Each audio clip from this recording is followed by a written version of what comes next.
Happy Marketing Monday, everyone. Hope you are enjoying some spring/summer weather wherever you are. Um, just a reminder here at Kid Glove, we go live every other Monday with key insights from our marketing team here during Marketing Monday. And today is my turn to join you. My name is Catherine Warren. I am COO of Kid Glove. We are a boutique advertising agency that focuses on work for change makers. So we help the people that are helping the people change the world. I specialize in social impact marketing. So I work with a lot of public and behavioral health organizations on sharing their important message. And today, I want to focus on something that has been happening a lot here at Kick Glove lately, and that is writing strategic marketing plans. Now, you might ask, it's the middle of the year. Why are you writing strategic marketing plans in the middle of the year for your clients? And the answer to that is we have been focusing a lot on strategic marketing plans that focus on a specific initiative or event or program for our social impact marketers. So I am coining the phrase micro marketing plan, and we have been doing a lot of those for our clients lately. And I have to tell you, I am just falling in love with the idea and the process of this middle of the year planning that is focused on specific initiatives and specific programs going on in these organizations.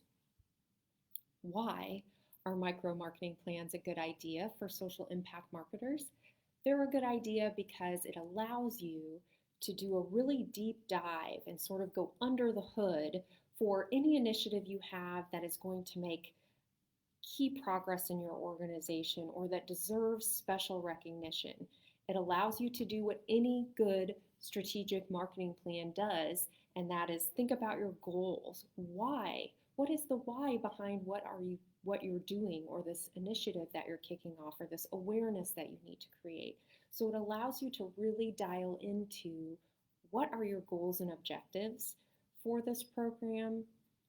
What are the strategies that can get you there? So instead of just having that laundry list of things that you would like to do, or perhaps that other people in your organization or stakeholders are suggesting that you do, you have a key focus on what are the strategic initiatives that will guide us to our goals. And then finally, it allows you to get down to the brass tacks of tactics. How are we going to communicate that message? But thinking about every piece of that from a standpoint of, is this a tactic that fulfills one of our strategies? Does it help us achieve the strategies that help us achieve our goals? So that's why I think micro marketing plans are where it's at, and that larger initiatives in your organization do deserve the time it takes to create a micro marketing plan. So, what types of initiatives make sense for micro marketing plans? I'm going to give you 3 today that I think would be a great opportunity for you to take a step back and really be planful about using those likely grant-funded dollars to promote your initiative. 1, organizational milestones. So maybe you're celebrating an anniversary.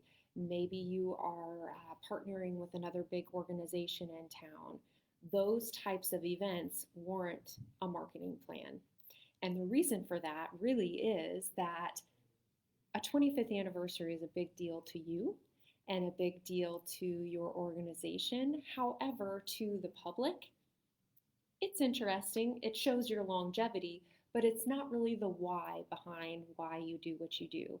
So you can use this milestone, this 25th anniversary, for example, to share more about your organization and to create more awareness about all the wonderful things that you do and the why behind why you exist in the world and who you are helping. So the micro marketing plan in this case allows you to stay focused on the why, to ensure that all of the marketing that you're doing to promote your milestone really is educating the public on all the important work that you do. And oh, by the way, we've been doing it for 25 years. So that's sort of the aside. And that micro marketing plan allows you to stay really focused on the fact that the 25th anniversary is the reason you're talking, but the education that you're doing is around why you exist and why it is important that you share all the important programs and information that you share. Second reason that you could do a micro marketing plan is for in-person events. So you may have some in-person events, trainings, programs coming back around. And if they're large enough, I do believe that they warrant their own micro marketing plan because a lot has changed. And so your goals for these in-person events might have changed. The strategies for how you're going to execute this in-person event might have changed. And then how you educate people is very important right now in in-person events. So why are you going in person again? What is the importance of you going in person again? That's something to address in your micro marketing plan. What accommodations are you making for this in-person event to speak to the world that we have right now? That's a lot of hybrid in-person and mixes of online and offline. So strategizing around how you're going to communicate the changes you're making to acknowledge the shifts in our world. And then finally, it allows you to communicate any changes to your in-person format than what you might have had previously prior to our pandemic. So again, in-person events, in order to educate the community exactly why you are doing the in-person event and exactly how you will do that in-person event, and to just generate awareness that it's back and that it's coming back, really warrants, in my opinion, the time it would take to figure out your objectives and your strategies and your tactics for that in-person event. Major funding initiatives would be my third place that I would strongly recommend a micro marketing plan. And these would be perhaps something that you've done a long time, maybe a program that you've had a long time, like foster care, or a program focused on mental health. But because of the world again, maybe you've gotten more grant dollars or more grant funding in that specific area. And so in order to utilize those grant funds and to create as much awareness, or if you're looking to incite action possible, you want to make sure that you're thinking through exactly what are your goals for this new funding, what are the strategies in order to accomplish those goals, and what tactics make the most sense and will really create the best return on your grant funding, or create the most awareness through that grant funding, in order to make sure that you are the best steward of those funds and that you are acknowledging and recognizing this great gift that you've gotten to create more awareness around these programs and initiatives.